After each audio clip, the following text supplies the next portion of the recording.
Namaste. This month, there are many significant changes in the transits of planet. Saturn is transiting Aquarius. Mercury is getting direct on 18th of January. Mars is getting direct today, that is 12th of January. So the overall situation of planetary transits is getting better and better and better. So for many zodiac signs, it is a very positive development. Many of you will experience certain good developments in your life. In this podcast, I have discussed about each zodiac sign and how these planetary transits will impact you positively. I know that many of you have been going through a lot of suffering in past 6 months. Especially Mars was retrograde for such a long time. Many had to face certain accidents, certain fights, certain disputes, and on top of that, this retrogression of Mercury, which is going on till 18th, has also impacted many good fellows. But now the suffering is getting over and good times are coming ahead. And in this podcast, I am going to talk more about these positive developments. So let's begin.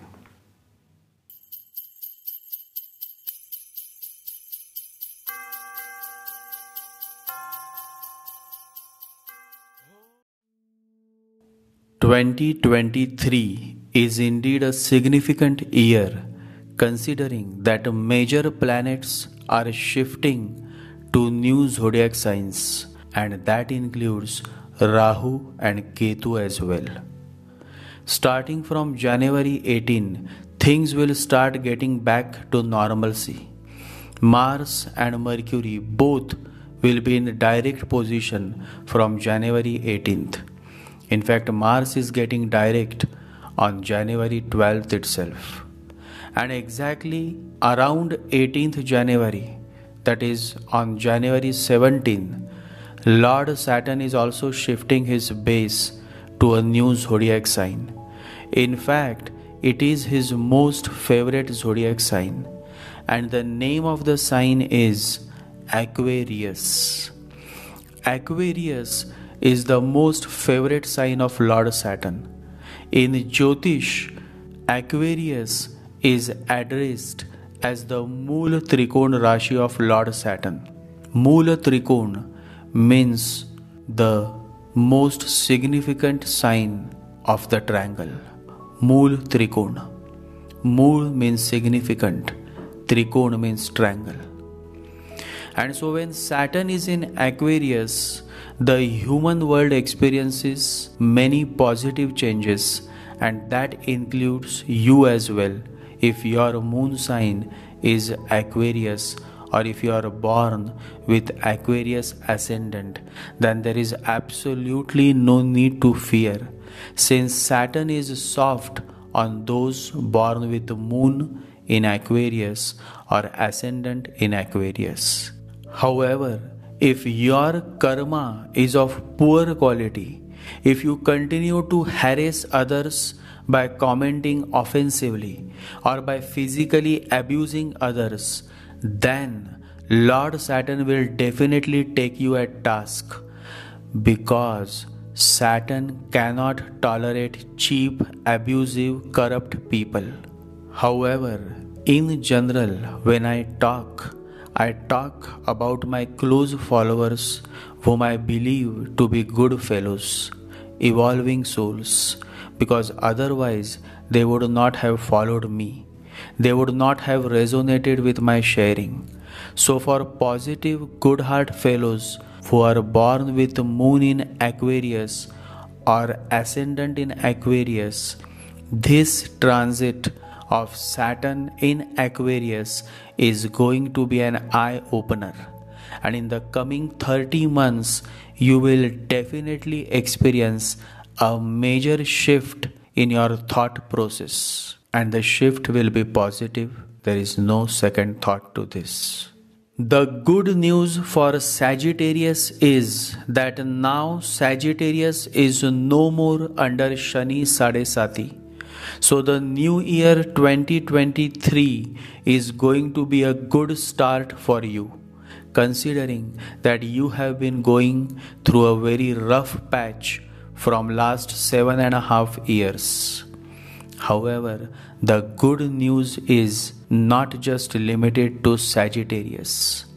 I also want to congratulate Aries and Scorpio moon sign fellows, because now Mars is no more retrograde, and so many of your mental worries and stress will cool down, and you will start feeling better and better in the coming days of January and February 2023. The other four signs, Taurus, Libra, Gemini and Virgo, will also experience good time in the coming 40 to 45 days. Starting from January 18 to 1st March, since for these four zodiac signs, Mars is the most difficult planet. And now, since Mars is no more retrograde, you will start feeling relieved in those matters of life that had caused much stress in your life. So the coming 45 days are going to be great for Aries, Scorpio, Gemini, Virgo, Taurus, Libra and Sagittarius. And now coming to the remaining 5 zodiac signs, that is Cancer, Leo, Capricorn, Aquarius and Pisces.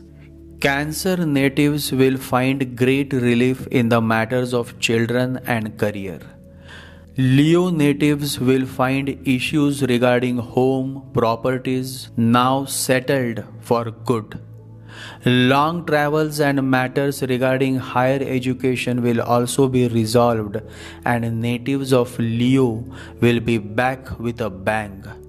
A high spirit, confidence, and the willingness to keep going is what Leo natives will experience during these upcoming 45 days. Good Capricorn natives have been struggling due to their sarasati period. However, now that Lord Saturn is moving away from your moon sign and heading towards the second house from your moon sign, you will experience much relief, though financial obligations will be on the rise. But if you continue to worship Lord Hanuman and Shani Dev and focus on your inner growth, then you will continue to receive the financial support, and then you will be able to overcome your financial and family obligations and responsibilities. Capricorn natives, especially those born with moon in Shravana, are very noble and devoted people. I like Shravana natives. They are the singing birds. Transits and the state of Mars and Mercury will definitely bring good news in the form of certain financial gains in your life. So a big congratulations to Capricorn natives. God bless you. The world need more Capricorns, because these fellows are excellent in organizing and making things work. Remember, Capricorn rules the 10th house of career. And so if you have malefic planets in Capricorn, or if Saturn is afflicted in your birth chart, then you definitely will be struggling a lot in your career. If you want to make a good career, start worshipping Lord Saturn and Lord Hanuman. Aquarius natives will enter in the second phase of sarasati. However, since Aquarius is the darling of Lord Saturn, you will not face much troubles from Saturn, provided you are a good heart fellow and you don't hurt others. Transit of Mars and Mercury is going to make things clear, and you will now get some good ideas about starting a new project or managing your project in a much better way. Career issues will be resolved. Differences with your boss will fade away. Overall matters related to your profession, career, and siblings will be getting a headway, and you will no longer get that feeling of being stuck. Instead, now you will be able to move on and progress in your career. So, congrats to you, and may you enjoy the coming 45 days starting from January 18. And now comes my all-time favorite zodiac sign, the sign of Pisces. It is said that Akkalkot Swami Samarth was born with moon in Pisces. He himself had mentioned this when one of his devotee had asked. The devotee asked, Swamiji, what is your moon sign? And to this, Swami Samarth laughed, a loud belly laugh, and then he said, my sign is Pisces, Meena Rashi. Pisces is the ultimate sign. It is the sign that falls in the 12th house. And so from spiritual perspective and for spiritual growth, this is one of the best zodiac sign. So far I had excellent experiences while dealing with men and women born with moon in Pisces. So now Saturn's entry in Aquarius is leading to the start of Shani sarasati for Pisces moon sign natives. So for Pisces, times are going to be challenging. If your age is beyond 50, then expect some health challenges, and if your age is below 50, then expect some career or professional challenges. However, when Jupiter will transit in Aries in the month of April 2023, then this Sadesati effect will be eased out and you will feel relieved. However, for these upcoming 45 days, you may face certain hardships, so keep yourself mentally prepared. Mars and Mercury transit and their direct state will definitely bring certain good news in your life, especially regarding money and regarding your relation with father or fatherly figures. In case you are married, you will find your relations getting better with your spouse. And if you are looking for a new marriage partner, then also these 45 days are excellent, as your search will land you in a good marriage relationship. Overall, these 45 days starting from January 18th to March 1st, situation is going to get better and better for many of you. However, if you are running through Rahu or Ketu Mahadasha, or if Rahu or Ketu is transiting over your natal moon sign, then you may be devoid of the happiness that these upcoming transits are bringing to mankind. However, I would say that even though you may not receive any good moment experience, still you will not suffer more during the bad moments of your Rahu or Ketu Mahadasha. So you may not gain much during these 45 days, but you may also not lose anything. So in a way, these 45 days will be a lifesaver for those going through Rahu or Ketu Mahadasha. Always remember, life is constantly changing. Even your physical body goes through so many changes, and so does your mental and spiritual outlook goes through many changes. Change is the way of life. One should always be open to change. There was one such man. His name was Mojud. He lived in a town where he had obtained a post as a small official, and it seemed likely that he would end his days as inspector of weights and measures. One day, when he was walking through the gardens of an ancient building, Khidr, the mysterious guide of the Sufis, appeared before him, dressed in shimmering green. Khidr said, "Man of bright prospects, leave your work and meet me at the riverside in 3 days." And then he disappeared. Mojud went to his superior and said that he had to leave. Everyone in the town soon heard of this, and they said, "Poor Mojud, he has gone mad." But as there were many candidates for his job, they soon forgot him. On the appointed day, Mojud met Khidr, who said to him, "Tear your clothes and throw yourself into the stream. Perhaps someone will save you." Mojud did so, even though he wondered if he were mad. Since he could swim, he did not drown, but drifted a long way before a fisherman hauled him into his boat, saying, "Foolish man, the current is strong. What are you trying to do?" Mojud said, "I don't really know." "You are mad," said the fisherman, "but I will take you into my hut by the river yonder, and we shall see what can be done for you." When he discovered that Mojud was well spoken, he learned from him how to read and write. In exchange, Mojud was given food and helped the fisherman with his work. After few months, Khidr again appeared, this time at the foot of Mojud's bed, and said, "Get up now and leave this fisherman. You will be provided for."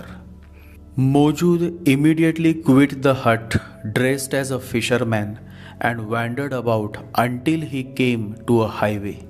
As dawn was breaking, he saw a farmer on a donkey on his way to the market. "Do you seek work?" asked the farmer. "Because I need a man to help me bring back some purchases." Mojud followed him. He worked for the farmer for nearly 2 years, by which time he had learned a great deal about agriculture but little else. One afternoon, when he was baling wool, Khidr appeared to him and said, "Leave that work, walk to the city of Mosul and use your savings to become a skin merchant." Mojud obeyed. In Mosul, he became known as a skin merchant. Never seeing Khidr while he plied his trade for 3 years, he had saved quite a large sum of money and was thinking of buying a house when Khidr appeared and said, "Give me your money. Walk out of this town as far as the distant Samarkand and work for a grocer there." Mojud did so. Presently, he began to show undoubted signs of illumination. He healed the sick, served his fellow men in the shop during his spare time, and his knowledge of the mysteries became deeper and deeper. Clerics, philosophers, and others visited him and asked, "Under whom did you study?" "It is difficult to say," said Mojud. His disciples asked, "How did you start your career?" He said, "As a small official." "And you gave it up to devote yourself to self-mortification?" "No, I just gave it up." They did not understand him. People approached him to write the story of his life. "What have you been in your life?" they asked. "I jumped into a river, became a fisherman, and then walked out of his hut in the middle of the night. After that, I became a farmhand. When I was baling wool, I changed and went to Mosul, where I became a skin merchant. I saved some money there, but gave it away. Then I walked to Samarkand, where I worked for a grocer, and this is where I am now." But this inexplicable behavior throws no light upon your strange gifts and wonderful examples, said the biographers. "That is so," said Mojud. So the biographers constructed for Mojud a wonderful and exciting story, because all saints must have their story, and the story must be in accordance with the appetite of the listener, not with the realities of life. And nobody is allowed to speak of Khidr directly. That is why this story is not true. It is a representation of life. This is the real life of one of the greatest Sufis. This is how life can transform, and you can become a beautiful butterfly if you accept change and you continue to flow like a river. The way Mojud continued to flow by following the instructions of Khidr, the divine master. This human world has many beautiful souls, great healers, and great human beings, and they all have been like Mojud. The society may have called them mad, utterly mad. However, the society forgets the fact that it is only the mad, the insane, who can hear the music that others cannot. I would urge to all my close followers to be like Mojud, to follow the voice of your heart, to connect with your master, and then the dance will begin, the music will play, and then life will be no more the same. Everything around you will be the same, but life will be no more the same. And I am searching for such mad fellows, utterly mad and yet magnificently beautiful, fellows of heart, fellows who can listen to the voice of their heart. Love to such beautiful, good-hearted fellows. You don't have to worry much. Just focus on purifying your heart, because God dwells in the heart, and it is the heart that knows the way. The answer to all your problems is found in your heart. Meditate every day, chant the holy mantra every day, and help those who deserve your help. That is how life blossoms, when you balance the act of your life. And that's what Lord Saturn loves the most, the act of balancing your life. Om Gam Ganapataye Namaha. Om Gam Ganapataye Namaha. Om Gam Ganapataye Namaha. Jai Sri Ganesha. Jai Guru.